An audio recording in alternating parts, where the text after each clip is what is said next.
우리가 읽는 이 느헤미야 11장의 내용은 오랜 시간 동안의 성회 혹은 집회가 계속되고 이제 마무리하게 되면서 이 예루살렘 성에 과연 누가 거주할 것이냐 하는 것을 서로 구분하는 내용들이 소개가 됩니다. 그래서 우리가 읽은 1절부터 19절 내용에서는 예루살렘에 거주하는 사람들에 대한 자세한 소개가 주어지고요. 20절부터 마지막 36절의 내용은 이 예루살렘 성 바깥에 거주하게 되는 사람들, 어느 지역에 어떤 자손들이 거주하게 되었는가에 대해서 이야기를 해주고 있습니다. 이제 거의 마지막 단계에 이르게 된 것입니다. 적어도 24일이라고 하는 긴 시간 동안 그들이 함께 모이고 기도하고 또 함께 하나님의 말씀을 듣는 긴 과정들이 놀랍게도 이 일들이 잘 마무리되면서 그들이 최종적으로는 하나님과 언약을 갱신하는 그 일로 마무리를 하게 되고 그 언약의 갱신과 더불어서 자신들에게 그 죄의 원인이 될 수 있는 것들을 결단하고 끊어내고 또 하나님을 더 가까이 모실 수 있는 그런 종교적인 근간이 되는 여러 내용들에 대해서는 또 우리가 이렇게 행하겠다라고 결정하는 모습이 그게 주어졌습니다.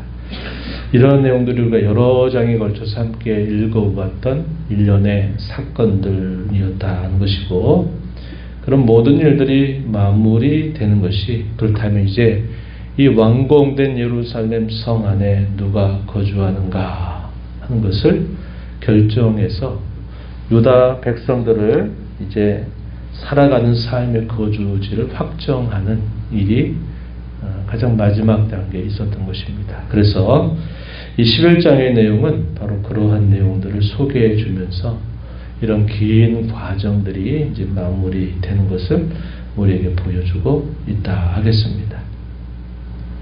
어떤 방식을 취했느냐? 두 가지 방식을 취했습니다. 하나는 제비를 뽑아서 결정을 했습니다.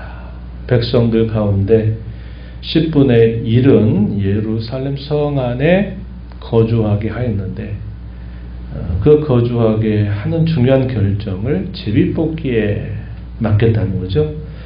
나머지 10분의 9는 예루살렘 성 바깥에 거주하게 되는 겁니다. 그래서 당시에 귀환한 유다 백성들이 그래도 세 차례에 걸쳐서 또 이렇게 다 귀환을 해서 상당히 많은 수를 이루고 있었기 때문에 예루살렘 성 안에 다 거주할 수 있는 상황은 되지 못했다는 겁니다. 그래서 그걸 구별할 때 첫 번째 방식이 제비뽑기 방식이었어요. 이 제비뽑기 방식은 구약시대 때 많이 사용하는 방식이었죠. 중요한 취지가 뭐냐? 그것은 하나님의 뜻에 온전히 맡기겠다 하는 것입니다. 자신들의 생각과 계획과 뜻 혹은 어떤 특권의식에 의해서 누가 먼저 주도권을 잡고 하느냐 이런 것이 없이 하나님이 다 이 모든 일을 결정하신 대로 우리가 따르겠다 이런 의미를 담고 있었고 또 하나의 방식은 일부는 자원하는 사람들을 받아들인 것입니다. 우리가 예루살렘에 거주하겠습니다 라는 자원자들을 받는 방식으로 해서 이 성 안에 거주할 것이냐 바깥에 거주할 것이냐 하는 것을 결정하였다는 겁니다. 당시 예루살렘은 완공이 되고 또 놀라운 심령 부흥의 운동, 신앙 부흥의 운동이 일어난 곳이긴 했지만 여전히 그곳은 주변에 있는 많은 민족들로부터 경계를 받을 수밖에 없는 그런 장소였다는 겁니다.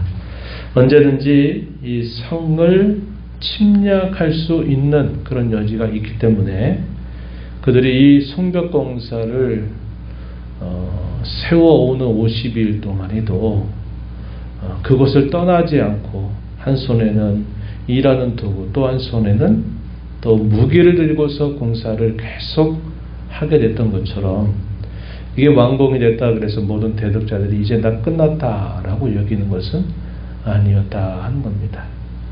도비아와 같은 인물이나 이 산발락과 관계된 그런 대적자들의 가까이 있는 사람들이 또 이 유다 백성들과 함께 통원이라고 하는 걸 맺게 되면서 또 내부적으로 또 분열이 일어날 수 있는 그런 분명한 여지가 있기도 했던 것을 우리가 알게 되죠. 그렇기 때문에 예루살렘에 거주하는 것이 참 쉽지 않은 일이었다는 겁니다. 그들에게는 더 특별한 하나의 소명이 주어지는데 그것이 뭐냐면 예루살렘 성을 힘껏 지켜야 된다 하는 그런 소명이 그들에게 있었다 하는 겁니다. 그 모든 것들을 하나님의 뜻에 맡긴다 하는 그런 의미에서 제비뽑기로 결정을 하게 돼요. 그래서 이것이 확정이 되고 난 다음에 예루살렘에 거주하기를 자원하는 사람, 그곳에 거주하게 된 사람들을 위해서 다른 백성들이 복을 비는 그런 모습이 소개되죠. 우리가 읽은 말씀 2절입니다. 예루살렘에 거주하기를 자원하는 모든 자를 위하여 백성들이 복을 빌었다.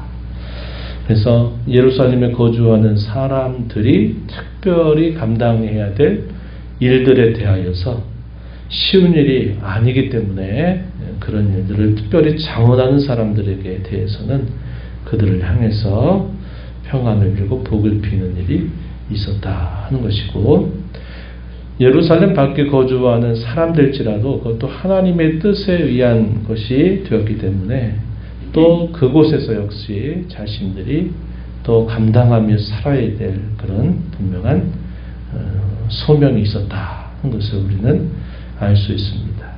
그래서 이 3절 이하로부터 보게 되면 예루살렘에 거주하게 된 사람들을 소개를 해줍니다. 첫 번째 소개되는 대상은 유다 자손들입니다. 유다 자손들, 베냐민 자손들, 이들이 12지파 가운데서 이 정통성을 그래도 잘 유지하는 자손들이었어요.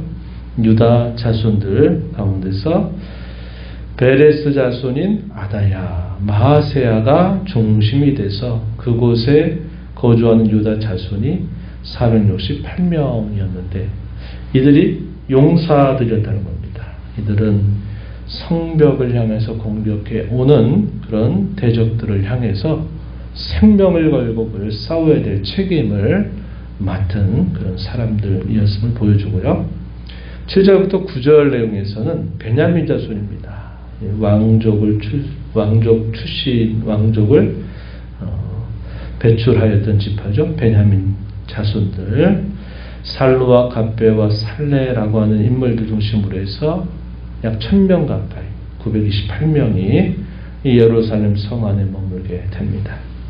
시글의 아들이었던 요엘이 그들의 감독이 되고 또 하스노아의 아들이었던 유디라는 사람이 버금이 돼서 이 성읍을 다스려 나가게 되었다 소개를 해줘요.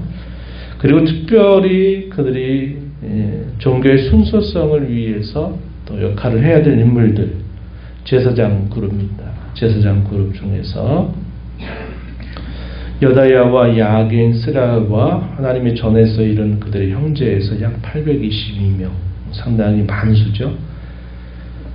또 아다야와 그 형제의 족장된 자가 242명, 아마세와 그들의 형제의 큰 용사들 해서 128명 정도, 이렇게 해서 특별히 이 제사장 그룹 중에서 함께하게 된 사람들, 또 이 제사장을 수종드는 사람들, 레위 사람들 중에서 또 그곳에 거주하게 된 이들, 15절부터 18절에 소개된 것처럼 스마야, 삭부대, 요사밧, 마따냐, 박부기야, 압다헬 이외에 284명이 그곳에 머물게 되고, 성문을 이제 서로 아마 교본하면서 지키는 성문지기들, 19절에 보니까 악굽과 달몬과 그 형제에서 172명이 성문을 견고하게 지키는 사명을 감당하게 되었다 하는 것입니다. 그리고 이제 20절 이하로부터는 나머지 이스라엘 백성이나 제사장, 레위 사람은 유다 백성들이 거주하고 있는 성 각각으로 흩어져서 그 그 기업에 거하면서 역시 그들의 신앙을 위해서 봉사하고 섬기는 삶을 살고, 또 그곳에 사는 하나님의 백성들 또한 자신들에게 그 자리를 정해 주신 이가 바로 하나님이시다라는 그런 믿음을 가지고서 그들이 이 성읍 밖에 거주하는 일이 있게 되었다. 성전 봉사자들의 가장 아래에 자리를 차지하고 있던 사람들이 느디님 사람들이었죠. 느디님 사람들, 이방 출신의 사람들이었는데, 이 사람들은 하나님 백성으로 편입이 되면서 그 가운데 거주하는 것을 기뻐했던 인물들입니다. 이들은 오벨이라고 하는 곳에 거주하고, 또 옷이라고 하는 인물은 예루살렘에 거주하는 레위 사람들의 감독이 되었다, 이렇게 말해줍니다. 또 부다히야라고 하는 인물은 24절에 보면 당시 바사 왕의 수하에서 백성의 일을 다스리는 역할을 감당했다, 이렇게 소개해주고요. 예루살렘 이외에 거주하게 된 자들 유다 자손들에 대한 쭉 소개가 25절부터 30절까지, 그리고 베냐민 자손들, 예루살렘 밖에 거주하는 이 베냐민 자손들의 거주 지역이 이러이러하다, 이렇게 말해줍니다. 그래서 오늘 우리가 읽은 이 느헤미야 11장에서는 이제 최종적으로 누가 예루살렘에 머물러서 또 살면서 자신들의 역할을 감당할 것인지, 그리고 예루살렘 바깥에 거주하게 된 자들이 어떠어떠한 지역에 어느 정도로 거주하게 되는지, 이것에 대한 말씀을 우리가 확인하게 되는 겁니다. 이것은 최종적인 절차에 해당되는 내용들이 되는 것입니다. 각각의 부름의 자리에서 하나님이 자신을 부르신 자리라고 여기면서 자신들에게 요구되는 그 일들을 또 성실하게 감당해 가는 모습을 통해서 당시에 귀환한 유다 백성들 전체가 하나님 안에서 평안을 얻도록 그들이 수고하고 봉사해야 될 책임을 맡게 된 것입니다. 특별히 예루살렘에 거주하게 된 사람들은 자원자들도 있지만 하나님의 뜻에 의해서 그곳에 거주하는 사람들은 특별한 임무가 그들에게 주어졌다 하는 것이죠. 그 성을 잘 보존하고 그 성을 거룩하게 구별해서 그들의 삶을 잘 붙들어가는 그런 부분이 요구되었던 것이죠. 오늘 우리가 교회를 이루면서 우리가 살아가는 삶의 자리가 다 각각 흩어져 있는 것을 보게 됩니다. 그것은 하나님이 저와 여러분을 부르신 자리다 하는 것을 기억하고, 무엇보다도 주어진 상황 자리에 대해서 우리가 원망과 불평을 멀리하고 하나님이 우리를 불러주신 이 자리에서 내가 해야 될 이 영적인 소임이 무엇인가를 우리가 늘 생각하고 하나님의 자녀다라고 하는 이 정체성을 가지고 우리가 살면서, 특별히 주의 몸된 교회 가운데 여러 요구돼서 부름받는 일들에 관하여서는 또 특별한 사명감을 가지고서 성실하게 기쁨으로 자원해서 감당해가는 모습이 요구됨을 보게 됩니다. 이런 일들을 잘 감당하게 될 때 결국 하나님의 백성의 아름다운 자태를 잘 드러낼 수 있게 된다 하는 것을 우리가 알게 됩니다. 오늘 우리가 있는 이 자리, 하나님 우리에게 부르신 자리라 기억하고 우리에게 맡겨주신 여러 소임에 대하여서 성실하게 잘 감당함으로 우리 모든 하나님의 백성들이 주님 앞에 더 든든하게 서가는 일이 있게 되기를 바랍니다. 하나님 아버지 감사합니다. 이 새벽 시간에도 저희들을 깨워주시고 오늘도 아버지 앞에 나와서 찬양드리며 앞서 행하여 주시는 주의 말씀을 읽고 또 교훈받게 해주셔서 감사드립니다. 하나님 아버지, 놀라운 하나님의 역사로 시작됐던 신앙 부흥의 운동이 참 여러 날 동안 백성들이 즐겨 순종하는 마음으로 감당하게 되면서 놀라운 하나님의 역사를 경험하고 그 모든 일들이 마무리되는 절차로서 이제 이 완공된 예루살렘 성벽 안에 누가 거주하고 그 성을 잘 유지하고 보존할 것인가에 대해서 그곳에 사는 사람들, 또 기타 다른 곳에 흩어져 살면서도 여전히 하나님의 백성으로 살아가는 사람들이 누구인가를 하나님께 맡겨드리고 각자에게 주어진 자리에서 자신들에게 주어진 소임, 책임과 역할을 또 감당해 가는 모습을 살펴보았습니다.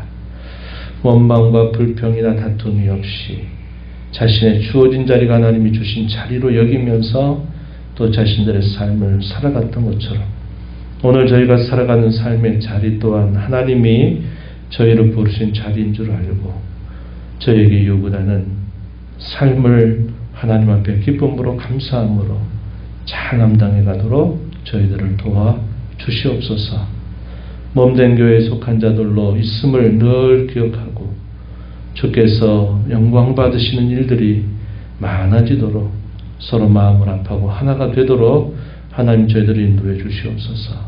은혜의 보좌 앞에 나와서 오늘도 하나님의 은혜를 간절하게 구하는 모든 심령들의 간구를 기비로시고 응답해 주시길 바라며 예수님 이름으로 기도하옵나이다. 아멘.